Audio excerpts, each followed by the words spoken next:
Welcome to Buffalo Campday Recap. I'm Thad Brown. Carl Jones sitting in for AJ Feldman with us today. Carl, good practice today. Nice weather, by the way. The 75 stuff, we need to do more. Yeah, exactly. More of that chef's kiss for sure. Bills' offense, I think, looked good for the first portion of practice and really went up and down the field for a couple drives. But the defense made a ton of plays today, and there's a guy you and I both love who kind of stood out among the rest. Taron Johnson had himself a day. He had about at least 3 PBUs that we saw. And then he had a play in the red zone right in front of us when the Bills were doing their red zone period where it's man coverage and the DB has the responsibility of, hey, man, if we exchange this, we got to do it right away. And it's such a high-level play that you really don't ask your players to do it because you can't do it that fast, especially not against guys like Josh Allen because they'll weed it out. Well, Taron Johnson is an all-pro for a reason, if y'all didn't know, and it was an all-pro play. And when I saw it, I got giddy. I know you're not supposed to get giddy when the media, as a media member, when you see plays like that, but I couldn't hold my excitement when I saw that.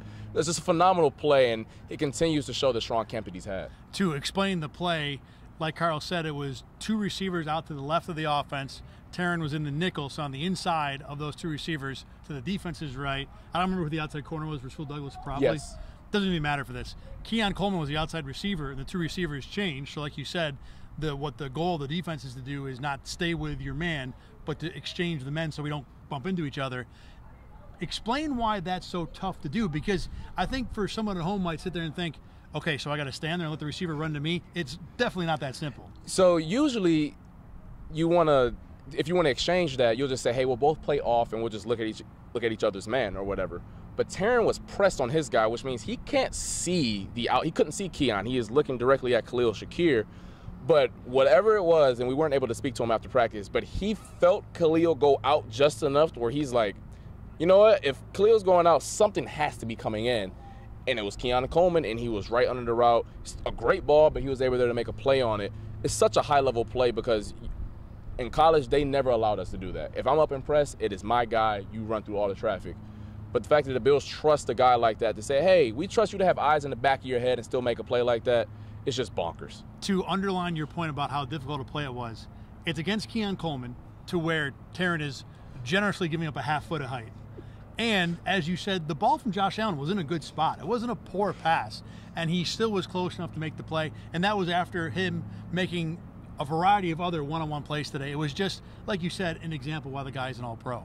Now, also in the defensive secondary today, Damar Hamlin, and AJ Feldman and I talked about this on Monday, has been getting a lot of time with the first team because of the injuries at safety.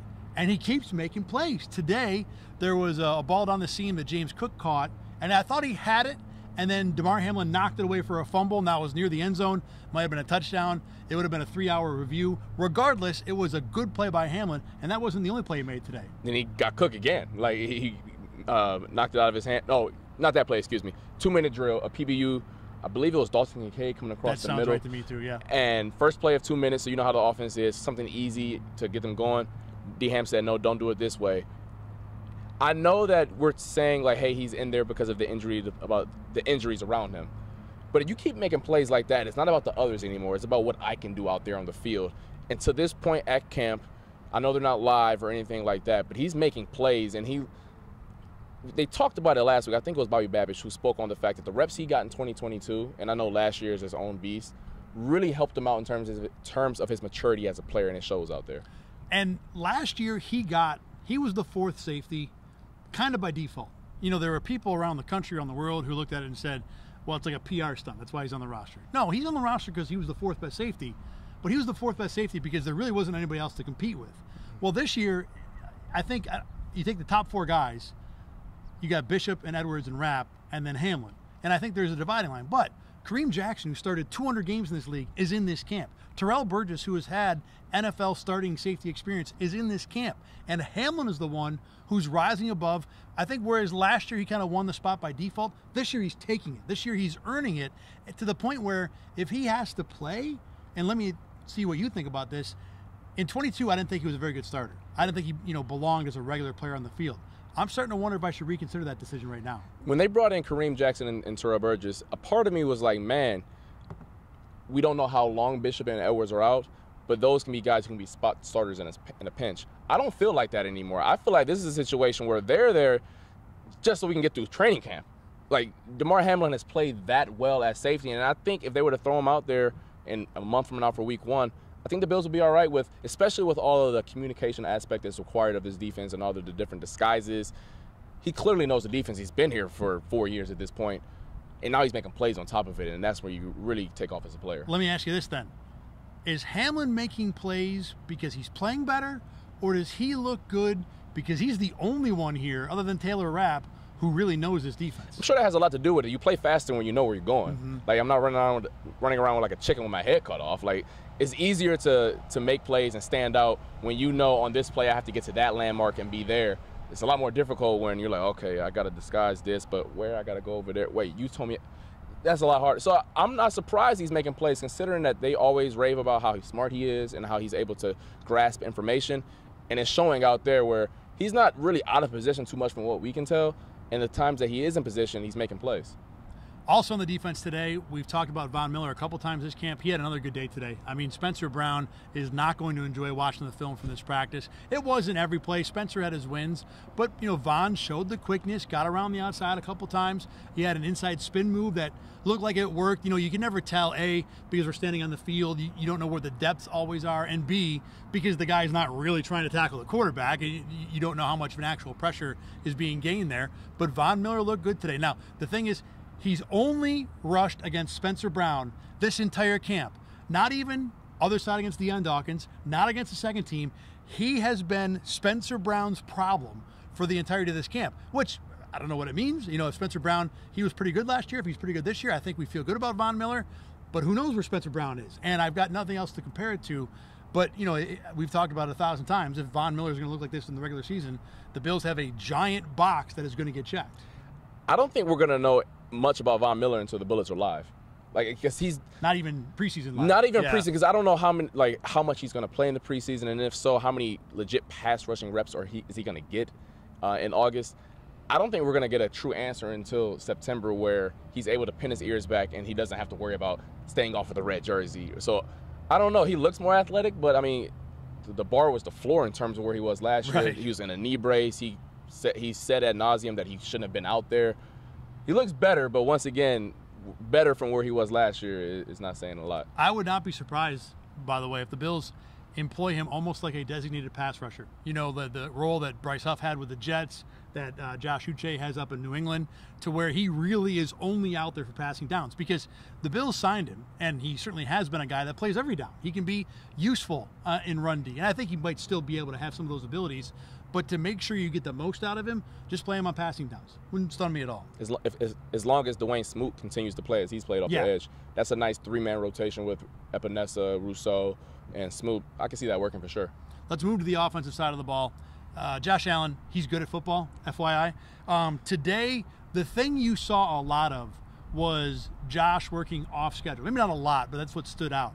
There was a 2-point play to Mac Hollins where Hollins kind of was able to feel some space, find an opening, and Josh almost leaned back and sidearmed it to him for an easy 2-point conversion. Then there was your typical Josh Allen rolls to his right and eventually finds somebody. This time it happened to be Khalil Shakir back of the end zone.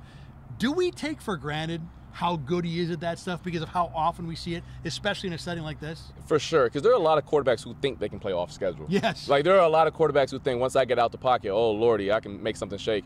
Like, I'm from Cleveland, so I watched a lot of Baker Mayfield when he came out. He thought he could do that same stuff. The poster boy. Yeah, it wasn't working like that. Let's just say his off schedule was going to the other team. So, like, I think we really take for granted what 17 can do, especially off, because that's the scary part. Obviously, as he's matured as a player, he's become better inside the pocket. But he's most dangerous when he's outside and he's able to pick your poison at that point. Like, do I go up there and hit him? Like Christian Benford, poor him. I feel like he's always the recipient of scramble drill where guys are just attacking him. And, I mean, it's not his fault, but it's just – I know in film they're like, hey, man, I'm sorry. And then what you can do about that. Right. I mean, there's nothing a defensive back can do. You're only supposed to be able to cover. I mean, you tell me, 4 seconds is probably the number? Even 4 seconds, we're like, hey, buddy, the hamstrings can only go for so long. Right. Josh today got a bunch of questions, maybe not a bunch, a few, about how much he can, should, will play in the preseason. Joe Brady talked about this a little bit too. And the only person on this team who actually makes that decision is Sean McDermott. We will hear from him tomorrow. But Josh did talk about preseason, and essentially it was, look, if they tell me to play, I'll play. If they don't want me to play, I won't play, which is the perfect good soldier face of the franchise answer. The question is, and we can talk about it, should he play?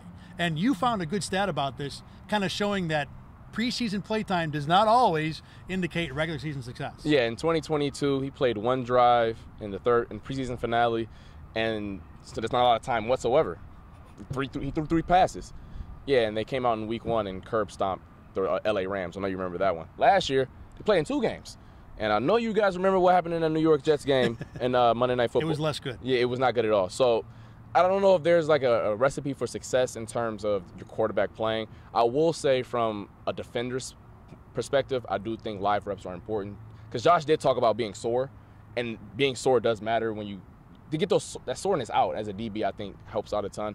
But I don't know how much that equates for Josh Allen being sore. What do you mean to get the soreness out? You're talking about like taking those few hits and kind of feeling the season a little bit? Yeah. I mean, because it's baby steps. The first time they put a helmet on, your head hurt for a couple of days. The first time they put pads on, your neck hurt for a couple of days. The first time you go live, it hurts a little bit more too. So just to get that out, get the kinks out, get the live bullets flowing a little bit, I think that does matter. But it'll be interesting, though, because the Bills don't have as many vets on defense that they had in the past. Like, I know Micah Hyde used to always talk about how he wanted to play, but it's like, Micah, you're 30-something, bro. Like, how much preseason do you really need? There's no Micah Hyde or Jordan Poyer in the secondary this year. The other thing, too, is there are so many changes on both sides of the ball for this team. And really, both coordinators are new for the preseason.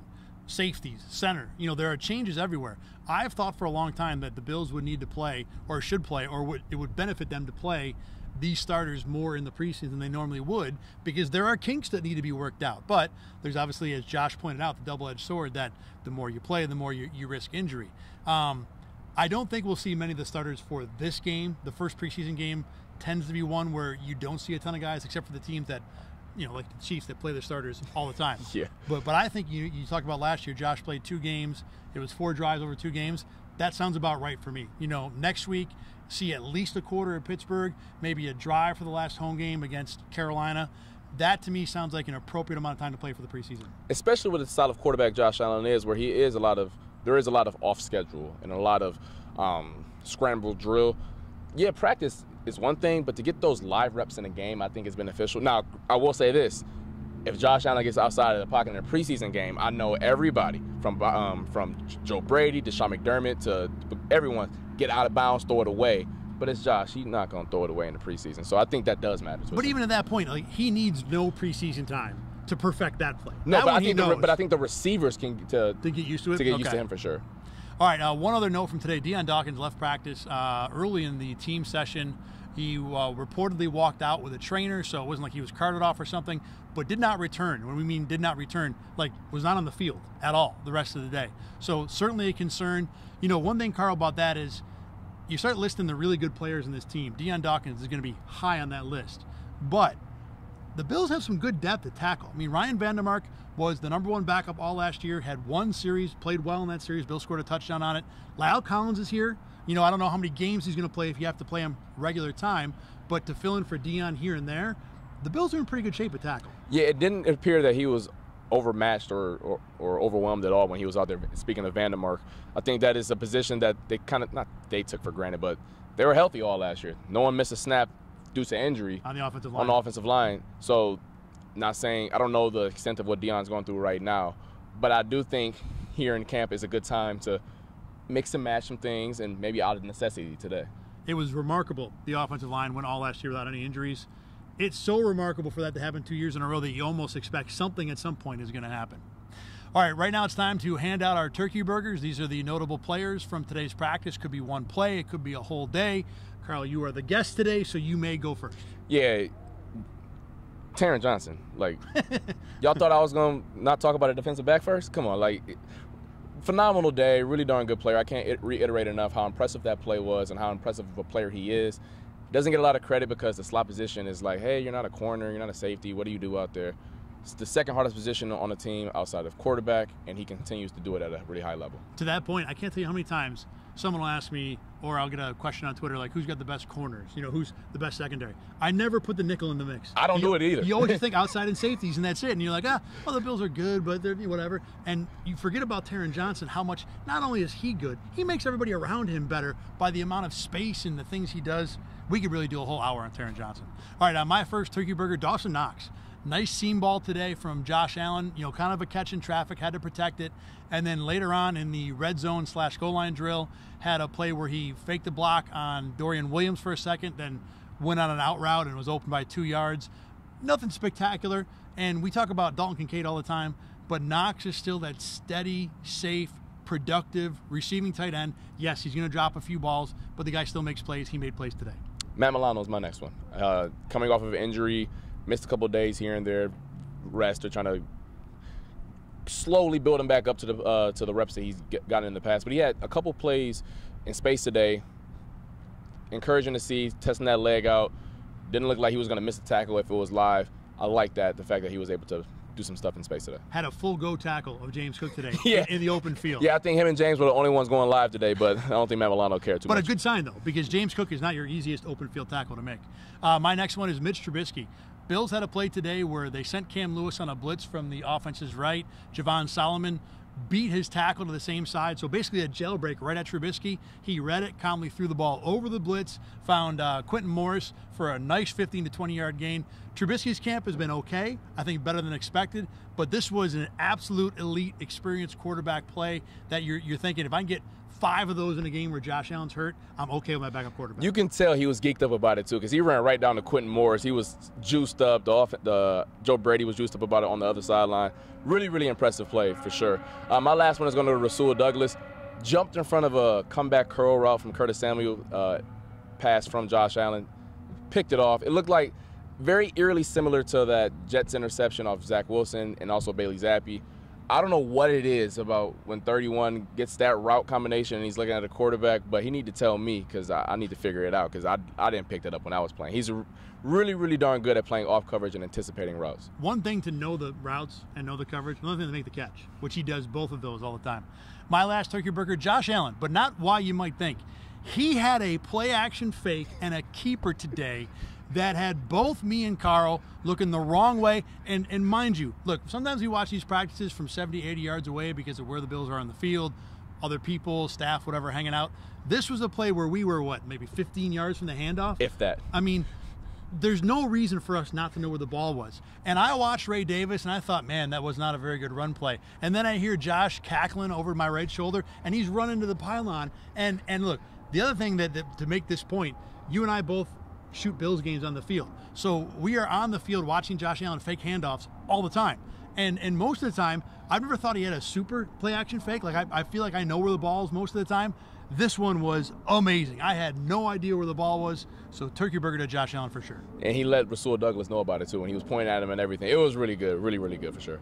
All right, that'll do it for us today on this Wednesday. Remember, you can always watch and listen to Buffalo Campday Recap at rochesterfirst.com. Go to 8 Sports Extra. You can see all the different recaps of all the different camp practices so far. You can also find us on YouTube and wherever you get your podcasts. Tomorrow, we close up shop here at St. John Fisher. The final day of camp. AJ Feldman will be back. Carl Jones, thanks for joining us today. We will see you tomorrow again from St. John Fisher.